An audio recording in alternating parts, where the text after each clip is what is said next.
बिहार में एक दिल दहलाने वाला घटना फिर से सामने आया। जी हाँ, यह बेगूसराय का घटना है। यह घटना 11 जून का है, जिसमें एक महिला के साथ दरिंदगी की जा रही है और सामूहिक बलात्कार 5 व्यक्तियों के द्वारा मिलकर की जा रही है। मोदी जी ने कहा था कि हर घर में चूल्हा होगा, हर घर में शौचालय होगा। तो फिर रात 11 बजे उस महिला को शौच के लिए निकलने की ज़रूरत पड़ी। 5 अपराधियों ने उसके घर के आगे मौके की तलाश में खड़े थे और जैसे ही वो महिला निकलती है, उसने अपराधियों की हिम्मत देखिए, 5 मिलकर उस महिला को जबरन पकड़ लेते हैं और साड़ी से उसका मुंह बांधकर उसे सुनसान जगह पर ले जाकर बलात्कार करते हैं। उसके मना करने पर भी, बचाओ बचाओ का चिल्लाने पर भी उसको नहीं छोड़ा जा रहा है। दरिंदगी इतनी ही नहीं हुई उसके साथ। निर्भया कांड आपने सुना होगा, उससे भी बदतर उसके प्राइवेट पार्ट में बुलेट गोली डाल दी जाती है और लकड़ी का टुकड़ा डाल दिया जाता है। जब बलात्कारियों ने उसे छोड़ा, हवस का शिकार होने के बाद वह हॉस्पिटल गई। 12 तारीख को जब वह हॉस्पिटल जाती है, डिस्चार्ज वहाँ से होती है, फिर पुलिस थाना में जाती है। वहाँ उसका FIR दर्ज नहीं किया जाता है। क्यों नहीं किया जाता है? क्योंकि एक आंकड़ा नहीं बढ़ाना है, उन्हें अपराध नहीं दिखाना है। प्रशासन को यह दिखाना है कि बिल्कुल स्वच्छ साफ सुथरा जिंदगी चल रही है, जीवन सही चल रहा है, उसे डांट फटकार कर भगा दिया जाता है। फिर उस महिला को प्राइवेट पार्ट में दर्द होने के बाद 17 तारीख को बेगूसराय के हॉस्पिटल में वह महिला फिर से भर्ती होती है और यह खौफनाक मामला ऐसा है कि डॉक्टर भी चकाचौंध में रह जाते हैं, भौचक्का रह जाते हैं। इतनी दरिंदगी कोई कैसे कर सकता है?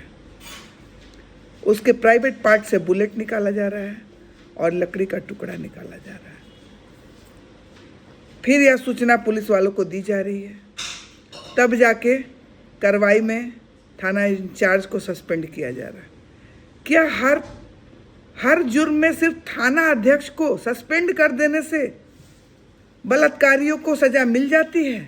क्या प्रशासन अपने कार्यभार से मुक्त हो जाते हैं? और यही नहीं, उस महिला के साथ वो दरिंदे 5 जो दरिंदे हैं, 3 महीना पहले भी बलात्कार करने की कोशिश की थी, लेकिन उस पर संज्ञान प्रशासन ने नहीं लिया।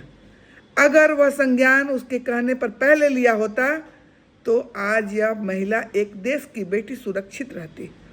मैं ठीक यही मांग करती हूँ, मैं यही प्रशासन से कहती हूँ, मैं यही सम्राट चौधरी जी से मांग करती हूँ। क्यों सो रहे हैं आप? क्यों नहीं जग रहे हैं? क्यों कंप्रोमाइज CM बन के बैठे हैं? आपको त्याग पत्र दे देनी चाहिए जब आप बिहार की बेटियों को सुरक्षित नहीं रख पा रहे हैं। किसकी जिम्मेवारी है? शायद नीतीश जी की जिम्मेवारी थी, और आप जब इस जिम्मेवारी को निभा नहीं सकते हैं तो आपको कोई हक नहीं है बेटियों के साथ खिलवाड़ करने का। आप अपराधी को नहीं पकड़ पा रहे हैं, आप अपराधी को सजा नहीं दे पा रहे, और सजा से पहले 3 महीना पहले जब वो मन चले उसको तंग करने की कोशिश किए, बलात्कार करने की कोशिश किए, तब उस पर संज्ञान क्यों नहीं लिया गया? यह हादसा नहीं हुआ रहता अगर संज्ञान होता तो। आपकी सरकार प्रशासन को बिल्कुल खुलेआम कहने के लिए अपराधी हैं कि अपराधियों का संरक्षण। अपराधी तो प्रशासन सेवा में प्रशासन पुलिसकर्मी बने हुए हैं, क्योंकि वो अपनी ड्यूटी को सही तरीके से निभाना नहीं चाहते हैं। वह बिल्कुल बीजेपी की सरकार की राज में सिर्फ खाना और सोना और तनख्वाह लेना चाहते हैं। अगर वह कर्तव्य अपने ठीक से निभाए होते तो आज एक बेटी को इस हाल से नहीं गुजरना पड़ता और वह सुरक्षित रहती। बिहार का दुर्भाग्य है कि हमें कॉम्प्रोमाइज CM के साथ जीना पड़ रहा है, लेकिन यहाँ न्याय नहीं मिलेगा। मैं सिर्फ विपक्ष में बैठ के, हमारे पास कोई अधिकार नहीं है, लेकिन फिर भी आवाज़ तो हम नहीं बंद कर सकते हैं। आवाज़ उठाते रहेंगे।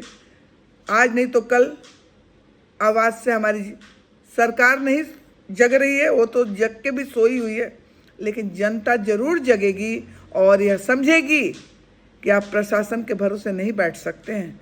अपने बच्चे और अपने परिवार की सुरक्षा आपको स्वतः करनी पड़ेगी।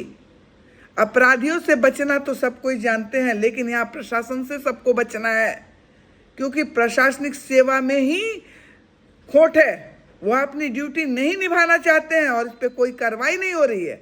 हर दिन एक के बाद एक घटने का अंजाम हो रहा है और बार बार बेटियों को इससे जूझना झुलसना पड़ रहा है। सम्राट चौधरी जी, आपको इस्तीफा दे देनी चाहिए।